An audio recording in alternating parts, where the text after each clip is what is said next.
sebagai umat Nabi Muhammad SAW. Man lam yarham saghirana, tidak sayang kepada anak-anak, walam ya'rif syarafa kabirina, tidak hormat kepada orang tua, maka bukan umat Nabi Muhammad SAW. Yang sama-sama kita hormati, orang yang kita sayangi, orang yang kita kasihi, cucu keturunan dari Nabi Muhammad SAW, Sayyidi Al-Habib Rifti Al-Hamid. Guru-guru kita tidak mewarisi darah Nabi, tapi mewarisi ilmu Nabi Muhammad SAW. Mereka disebut sebagai al-ulama warathatul anbiya. Ustaz Salim beserta para asatiz yang tak dapat saya sebutkan satu persatu.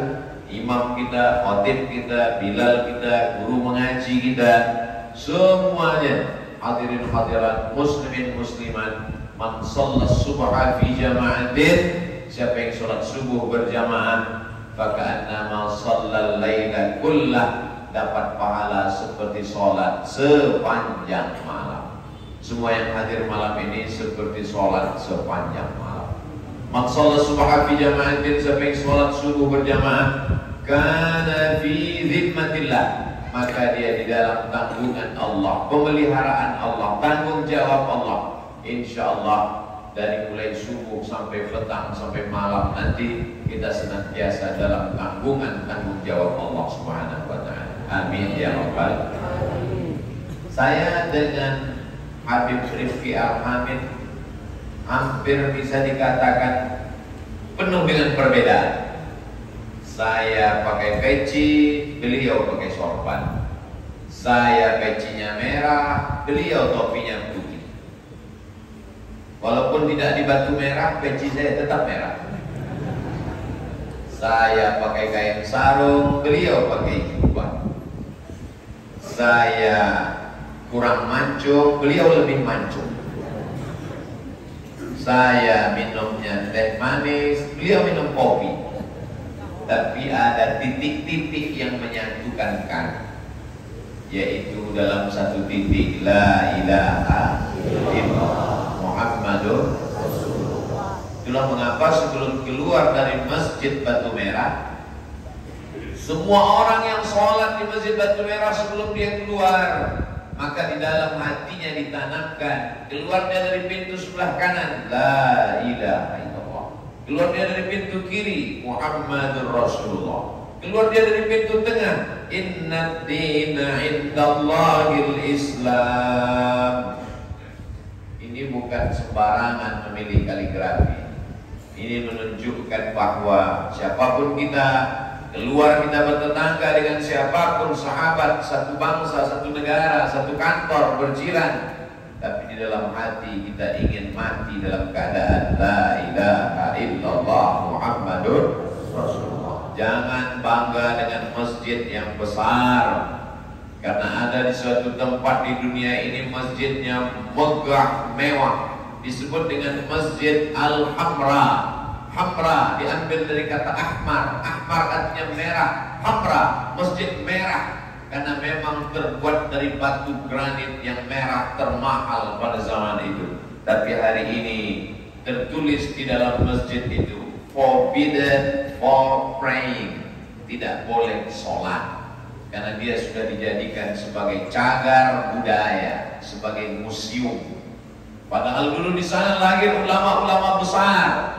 Kalau kita membaca kitab Hikam ditulis oleh Imam Ibnu Athaillah As-Sakandari, beliau punya guru namanya Imam Abul Abbas Al-Mursi. Al-Mursi berarti berasal dari Mursia, karena biasanya ujung nama itu menunjukkan asal daerah. Al-Mursi, Mursia. As-Sakandari, Alexandria. Al-Qurtubi, Cordova. Al-Amboni, Ambon, Riyadh. Biasanya ujung nama itu menunjukkan asal daerah dia. Imam Abul Abbas Al-Mursi dari Mursia. Imam Ibnu Athaillah As-Sakandari dari Alexandria. Dan ada penulis tafsir yang mulia namanya Imam Al-Qurtubi dari Cordova. Ada Imam Al-Ishbili dari Sevilla. negeri-negeri itu dulu 700 tahun berkumandang la ilaha illallah Muhammadur Rasulullah, tapi pada akhirnya tumpah, tak lagi ada syiar. Sampai akhirnya datang seorang anak muda, seorang turis sampai ke masjid itu. Allahu Akbar, Allahu Akbar. Datang polisi mau menangkap dia. Kenapa kamu azan di sini? Di sini tidak boleh sholat. Ini sudah jadi museum. Ini cagar budaya. Kata dia, saya bukan mau sholat. Saya hanya ingin mengumandangkan Allahu Akbar, karena batu-batu dan tiang-tiang ini rindu mendengar Allah. Allahu Akbar. Begitu juga yang terjadi ketika Mustafa Kemal Atatürk naik, maka dia melarang azan menggunakan bahasa Arab. Bisa dibayangkan, karena kata dia ini membuat kemunduran. Tidak boleh mengadakan pengajian ramai-ramai, bubarkan. Tidak boleh ada berkumandang suara azan. Kalau pakai bahasa Ambon, Allah Maha Besar gimana? Tetap Allah Maha Besar. Bayangkan kalau di Jakarta tidak boleh azan pakai bahasa Arab. Allah gede banget.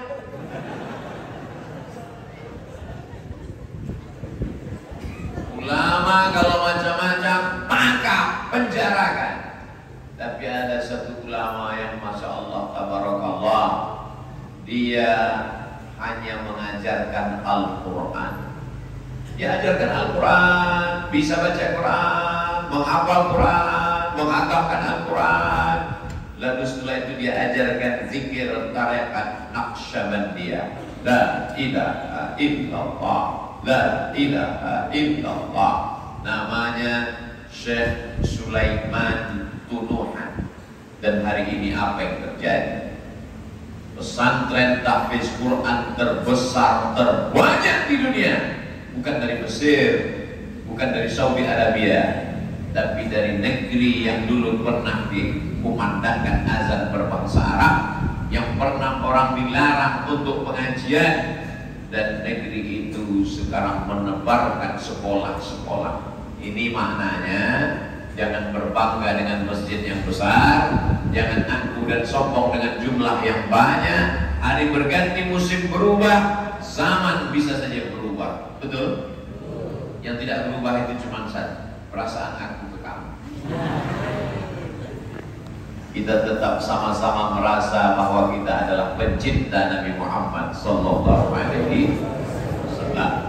Jadi kalau mau negeri tetap ada suara azan, tetap ramai sholat berjamaah, wariskan la ilaha illallah Muhammadur Rasulullah ini kepada anak-anak kita. Siap? Kemarin ketika saya dibawa lewat di depan ini jalan yang ramai luar biasa oleh Habib Tifki Al-Hamid sore kemarin, saya lihat ada pentas ramai. Apa? Lomba hadrah.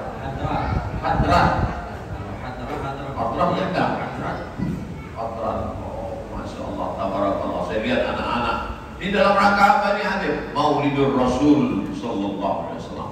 Rupanya begitu masyarakat Ambon ingin mewariskan la ilaha illallah Muhammad Rasulullah kepada anak-anak mereka. Saya kemarin sebetulnya mau turun, tapi tidak jadi. Karena kalau turun, heboh. Seperti tadi malam, hampir copot kancing baju. Luar biasa masyarakat Ambon menyambut subuh ini. Tadi malam ketika tausiah saya sampaikan, besok kita akan bertemu di masjid. Langsung Habib Rifki sedang yang dimuliakan Allah Subhanahu wa ta'ala. Anak-anak yang hadir di depan pintu kecil, paling umurnya 5-10 tahun. Kalau anak-anak masih ada di Masjid Batu Merah, maka insya Allah tahun 2050, tahun 2060 masih berkumandang la ilaha illallah Muhammadur Rasulullah. Makanya dari maghrib ke isya, matikan TV, matikan handphone, matikan laptop, jangan ada drama Korea, jangan ada kami jam kuc-kuc kotahe. Fokus untuk membaca membaca Al-Quran. Karena kalau sampai Al-Quran tidak lagi dibaca, Al-Quran ditempel sebagai kaligrafi yang indah, cantik, luar biasa. Semua orang berdecak kagum melihatnya. Masya Allah, tabarakallah. Al-Quran dijadikan sebagai mahar akad nikah, dibalut dengan kain sutra, dimasukkan dalam kotak kaca. Lalu kemudian di dalam kotak kaca ada kotak kayu jati yang mahal, dimasukkan dalam lemari, dikunci, tidak pernah dibuka sejak akad nikah sampai punya cucu. Setiap tamu yang datang ke rumah melihat ruang tamu berdecak kagum. Ini Al-Quran akad nikahmu dulu, ya. Tahun berapa? Tahun 80. Pernah dibuka? Tidak. Nikahkan engkau dengan anakku dengan mahar seperangkat al-sholat dan kitab suci Al-Quran, gak pernah dibuka sampai mati. Mulai Al-Quran dilantunkan dengan suara yang menggelegar. Belum lagi matahari terbit, belum lagi masjid dibuka, suara mengaji. Bismillahirrahmanirrahim.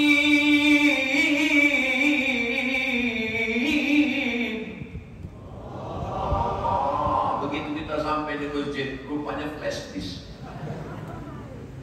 Tidak ada lagi manusia yang membaca Al-Quran. Kita tidak ingin seperti itu. Makanya dalam rangka Maulid Nabi Muhammad SAW, buat lomba azan, buat lomba baca doa qunut, buat lomba imam, buat lomba khotib, buat lomba ceramah, buat lomba kultum, buat juga lomba membuat nasi mandi dan nasi biryani. Kenapa? Karena dia punya kemampuan dalam segala bidang. Setuju? Maulid Nabi, Isra Mi'raj, Nuzul Quran, menyambut tahun baru hijrah. Karena anak-anak yang lomba juara azan ini yang akan pede, nanti dia akan mengumandangkan azan. Hayyalas shalah.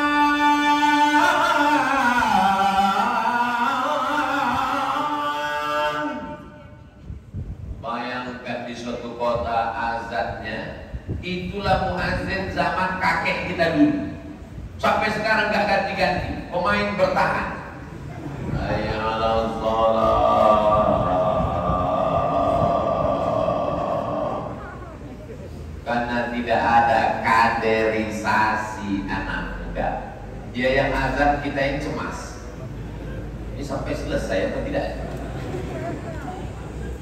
Lihatlah kaderisasi. Ini ceramah Abdul Somad ini hanya pemanis kata saja. Apakah ada di angkot kaderisasi? 3 kader kita penjaga di pintu. Allahu Akbar.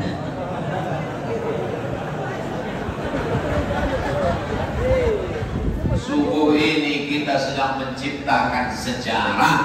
Mereka akan menjadi gubernur Maluku. Mereka akan menjadi menteri kabinet tahun 2050. Dan mereka bercerita dulu ketika istrinya bertanya, abang dulu waktu kecil pernah sholat ke masjid? Kami jamaah tetap Masjid Batu Merah Ambon. Ketika itu datang Ustaz Abdul Somad subuh-subuh, kami berdiri di pintu bertiga dan dia menunjukkan. Bangga mereka bercerita. Jangan buatkan cerita yang tidak diridhai Allah untuk mereka. Jangan sampai ketika mereka ditanya oleh anak-anak mereka, gimana masa kecil abang dulu? Kami waktu kecil dibawa oleh bapak kami melihat penyanyi dangdut, roknya pendek, pentasnya tinggi. Dan itu tidak ada di Ambon, karena negeri ini masih menjunjung la ilaha illallah Muhammadur Rasulullah. Kenapa di kantor-kantor orang tidak sholat berjamaah? Karena ada satu orang yang diangkat di masjid musola kantor. Dia yang azan, dia yang iqamat, dia yang imam, dia yang gulung karpet, dia yang nyuci WC. Orang menyepelekan musola masjid di kantor. Sampai akhirnya suatu hari semua karyawan pegawai yang sedang makan siang di kantin meninggalkan makanannya, langsung masuk kantor. Semua heboh. Kenapa? Ayo masuk ke masjid sholat. Kenapa? Kepala dinas sedang azan. Hayyalas shalah.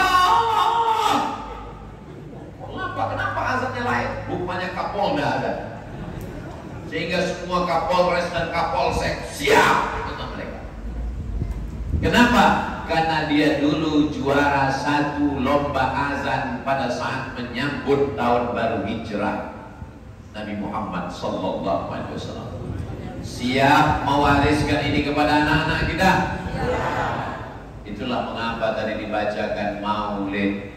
Kenapa dibaca maulid? Supaya tertanam cinta kepada Rasulullah sallallahu alaihi wasallam. Maulaya salli wa sallim daiman abada ala habibika khairil khalqi kullihim Muhammadun sayyidul kaunaini wal thaqalaini wal fariqaini min arbin wa min ajabi. Maulaya salli wa sallim daiman abada ala habibika khairil khalqi kullihim antal habibul ladzi turja syafa'atuhu li kulli hawlin minal ahwali muqtahami. Maulaya salli wa sallim daiman abada ala habibika khairil khalqi kullihim. Kenapa sholawat? Kenapa dilantunkan? Kenapa mesti dengan suara yang nyaring? Supaya terngiang di telinganya ketika dia akan tidur malam. Supaya saat mimpi-mimpinya adalah apa yang terakhir dia dengar. Yang terakhir kita dengar tadi malam adalah maulid. Dan yang pertama kita dengar untuk menyambut siang hari ini adalah juga maulid. Kecintaan kepada Nabi Muhammad SAW. Apakah diterima iman kita kepada Allah kalau tidak menyebut nama Nabi Muhammad? Kepada seluruh jamaah, selesai sholat Jumat ini jangan pulang dulu, karena akan ada yang bersyahadat dibimbing oleh Tuan Imam. Asyhadu an la ilaha illallah, asyhadu an la ilaha illallah, asyhadu anna Muhammadar Rasulullah. Enggak mau. Katakan ya Muhammad sallallahu alaihi wasallam, in kuntum tuhibbunallah, kalau memang kau cinta kepada Allah, fattabi'uni, ikuti sayyidina wa maulana Muhammad sallallahu alaihi wasallam. Nanti kalau saya ikut ajaran Nabi Muhammad, saya menjadi memusuhi tetangga saya, memusuhi kawan sekantor saya menjadi orang yang keras radikal, saya menjadi orang yang jahat. Nabi sallallahu alaihi wasallam mengatakan, laisa bil mu'min, tidak diakui sebagai orang beriman, yabitu syab'anan, kalau dia sanggup tidur dalam keadaan perut kenyang, wajaruhu ila janbihi jai'un, tetangganya kelaparan walaupun tidak Islam. Kalau ada tetanggamu yang lapar walaupun dia tidak muslim, maka engkau tidak diakui keimananmu. Ajaran Nabi Muhammad itu baik apa tak baik? Baik. Wa ma arsalnaka illa rahmatan lil alamin. Datang orang membawa seekor kambing. Kambing itu dia tarik, dia geret, dia pantik, dia jatuhkan ke tanah. Lalu dia ambil parang goloknya, dia asah di depan mata kambing. Nabi melihat, Nabi marah. Aturidu antumita hatta mautatin, aturidu antumita mautatin. Apakah kamu membuat kambing itu mati berkali-kali? Kata Nabi, kalau kamu mau mengasah mata pisau, tajamkan jangan di depan mata kambing. Tutup mata kambing itu. Sedangkan menteror kambing saja tidak boleh, apalagi menteror tetangga, menteror sahabat, menteror kawan sekantor. Wa ma arsalnaka illa rahmatan lil alamin. Kedatangan dia menjadi rahmat bagi semesta alam. Batang lalat masuk ke dalam tempat air minum. Kata Nabi, idza qataltum fa ahsinul qitlah. Kalau membunuh, sekali celup, sekali pukul, mati. Ada nyamuk, nyamuk di rumah kamu banyak, cuma 1 ekor Pak Ustaz, keluarganya ramai. Tidak boleh itu nyamuk ditangkap, copot sayapnya satu, kasih tahu ke temanmu yang lain, jangan datang lagi. Idza qataltum fa ahsinul qitlah, kalau membunuh, bunuh sekali pukul, mati. Wa idza dzabhtum fa ahsinul dzabhah, kalau menyembelih, sembelih dengan baik. Bagaimana menyembelih dengan baik ya Rasulullah? Fal yuhidda syafratahu, tajamkan pisaunya, wal yurid dzabihatahu, buat binatang itu mati dengan tenang. Tidak boleh dicekik pakai kuku, tidak boleh disetrum pakai listrik, tidak boleh dibakar, dibakar pakai api, tidak boleh dimasukkan selang air mati karena tersedak. Bismillahi Allahu Akbar, mati dengan tenang, keluar darahnya karena di dalam darah ada bakteri penyakit. Jadi sesungguhnya syariat Islam ini rahmat bagi semuanya. Kambing menjadi tenang, lalat tidak tersakiti, nyamuk matinya sekali, ayam tidak ada yang teraniaya, apalagi seekor anjing. Najis muwallalah, idza walagal kalbu fi ina'i ahadikum, kalau sampai seekor anjing menjulurkan, menjilatkan lidahnya ke dalam ember mangkok bejana kamu, fa'ahriquhu, tuangkan airnya, buang semua. Setelah itu basuh dengan 7 air, salah satunya air bercampur tanah. Tapi ketika ada seekor anjing yang kehausan menjulurkan lidahnya, datang seorang perempuan wanita tunasusila, pelaku dosa, penjahat. Dia ambil, buka sepatu botnya, tidak ada timba, tidak ada tali. Dia ambilkan dengan sepatunya, 3 kotor, sepatunya kotor, perempuannya kotor, anjingnya kotor. Dia berikan minuman, maka dosanya diampunkan Allah Subhanahu wa ta'ala. Sahabat bertanya, apakah berbuat baik kepada seekor binatang yang haram itu ada pahalanya ya Rasulullah? Rasul menjawab, fi kulli kabidin ratbin sadaqah, di dalam hati yang basah ada sedekah. Apa maksudnya? Hati yang basah, makhluk yang hidup, walaupun seekor anjing, kalau kau berbuat baik maka ada pahalanya. Apalagi kepada tetangga, kawan, sahabat, dalam hubungan sosial, bersahabat, bertetangga, bernegara, bertempat tinggal, berdomisili. Tapi kalau sudah dalam masalah akidah, tak ada tawar-menawar. Wala ana abidun ma'abattum wala antum abiduna ma'abud lakum dinukum. Ya Rasulullah, ya Ummi qadimat, ibu saya